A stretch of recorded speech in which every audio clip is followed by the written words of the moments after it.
Every story appears ordinary till you see the core side of it. And what you're looking for is the story behind the news. We bring it to you from Lagos, the commercial capital of Nigeria. Giving you all sides and political stories round the clock. Every detail from the start line to the final whistle.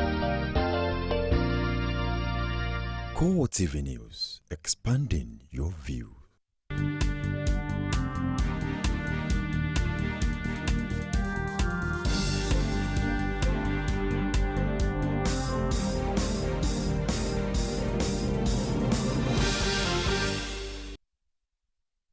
Good morning and thank you for joining us on Core TV News on the hour. I am Ebulomo Adekunle. The police in Kano State say 8 persons have died following a bomb blast at the Kano State School of Hygiene located in Bork Road. The commissioner of the police in the state, Adenrile Shinaba, disclosed the figure shortly after visiting the scene. He added that 12 persons were injured in the explosion. The coordinator of the National Information Center, Mike Omeri, says the bomb was planted in the premises of the School of Hygiene. He added that emergency services and security forces are fully mobilized to the bomb scene. At about 2 p.m. this afternoon, there was an explosion at Kano State School of Hygiene, located in Kano Municipal City area of Sabol Kofa. The explosive was planted within the school compound close to the road by a yet to be identified person. 8 persons are so far confirmed dead, while scores of others are wounded and presently receiving treatment. Emergency services have been fully mobilized to the scene of the incident, while investigation is ongoing. This figure of 8 is as at the time of this briefing. If it changes, we will let you know. The crisis in Edo State House of Assembly took a new turn as the lawmakers locked themselves out of the assembly complex. The assembly has been in crisis since June 19, following the suspension of 4 legislators, including the deputy speaker. The suspended legislators and their supporters had blocked the main entrance to the complex, thereby preventing other members from entering the complex. The police prevented what could have been a free-for-all between members who wanted to enter the assembly and those in support of the suspended members. In furtherance of the promise made in his congratulatory message to Governor-elect Ayo Fayoshi, Ekiti State Governor Kayode Fayemi welcomed his elected successor to the Oke Bariki government house in Ado-Ekiti. Both leaders promised to ensure a smooth transition. Rashid was there and filed in this report. The announcement of the result of the June 21st election, where former Governor Ayo Fayoshi emerged as the governor-elect, and the concession speech of Governor Kayode Fayemi, which came with a promise that he will be meeting his elected successor, seems to have caught the governor-elect Ayo Fayoshi by surprise. I commend him. I pray that God Almighty will make every way straight and okay for him in life. It is, even if it takes years, it will come to an end one day.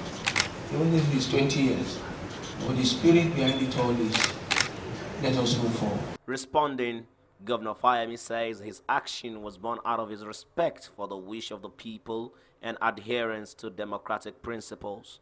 People have said it's strange, it's un-African or un-Nigerian. Well, I don't know. I am a Democrat, and the will of the people is the basis of democracy. And if this is the will of the people, we do not have a choice than to respect their will.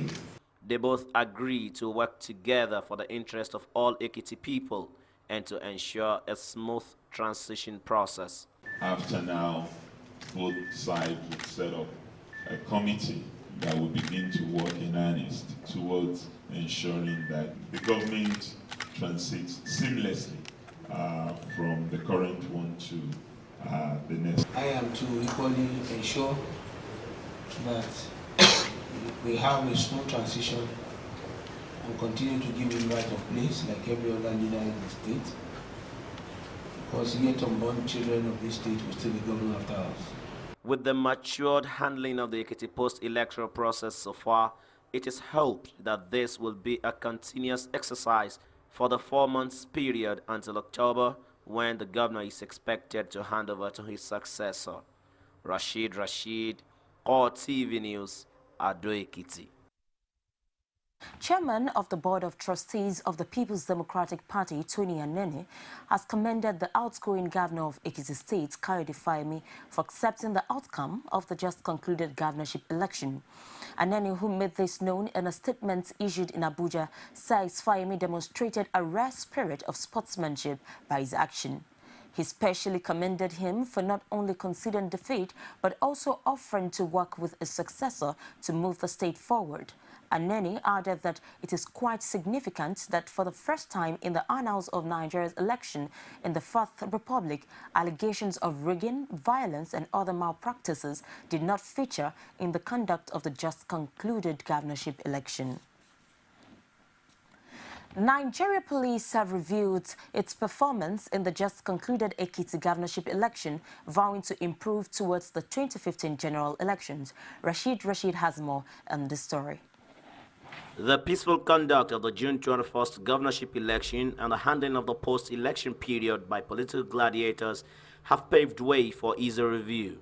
Leader of the police security detachment in Ekiti, Bala Nasarawa, says the peace enjoyed during the election rests largely on the professionalism of the police force. As we are mindful of the familiar disruptions and occurrences that generally mar the conduct of similar elections, our proactive approach in ensuring adequate security for the conduct of the election made it practically impossible for hoodlums or criminals to break the law or violate the electoral process. The police boss thanked all Ekiti people for their orderliness and the cooperation the police enjoyed in the easy discharge of their duty during and after the election. I salute the good people of Ekiti State for their highly commendable, orderly and peaceful conduct as law-abiding citizens before, during and after the elections. I must submit that their cooperation with all security agencies was vital to the success recorded in the conduct of the whole electoral process. Nasarawa pledged that the police will improve on the success recorded in Ekiti as the plan for the August 9 election in Osun and the 2015 general elections.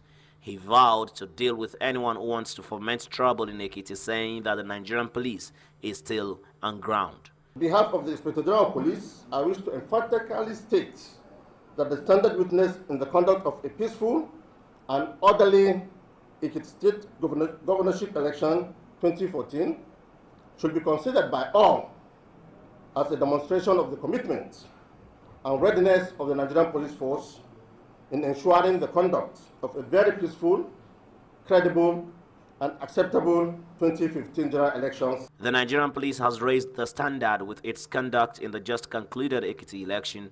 Nigerians will expect nothing less as they prepare for the next general elections. Rashid, Core TV News, Ado Ekiti. It's the Core TV News on the hour. We'll take a short break and we'll be back with more. Stay with us. Core TV News now provide a platform for live coverage of political rallies and electioneering campaign from anywhere in Nigeria. Political news stories, political editorial reviews, political discussions, personality profile, People's Parliament from the National, State and Local Government Assembly. Contact us now on 0803-471-8550 or 0803-724-9733. 01453-3407. Our 24-hour news station. You can now watch Core TV News live from anywhere in the world on our website www.coretvnews.com. Click on Live TV on our website and watch us live. And welcome to Core TV Primetime Days. To follow us on Twitter, click on Twitter icon on our website. On Facebook, click on the Facebook and YouTube to see all our previous news production. You can also watch us live on YouTube. Click Core TV, leave a space, then News. Core TV News, a 24-hour news station. Thank you so much for being there. And for more information on our news and other programs, you can visit our Facebook page, facebook.com/Core TV News. Our Twitter handle @Core TV News NG. Also on YouTube, youtube.com/Core TV, leave a space, then News. And outside Nigeria, European Union foreign ministers have urged Russia to back the Ukraine government's peace plan or face tougher sanctions. The 28 EU ministers were also seeking a policy response on Iraq and examining fallout from the Syrian conflict that is destabilizing the Middle East. All ministers voiced support for Ukraine President Petro Poroshenko with its peace plan, while British Foreign Security Secretary William Hague warned that Russian President Vladimir Putin had to respond positively and unambiguously. Of the presidential peace plan, and all 28 ministers supported it unconditionally. For me personally, it was important to hear comprehensive support of all ministers, and this support, which is in fact a symbol of solidarity for Ukraine, is definitely there. We are fully committed, 100% committed to our peace efforts, to our peace plan. And we've been doing everything which is possible in order to deliver on the peace plan.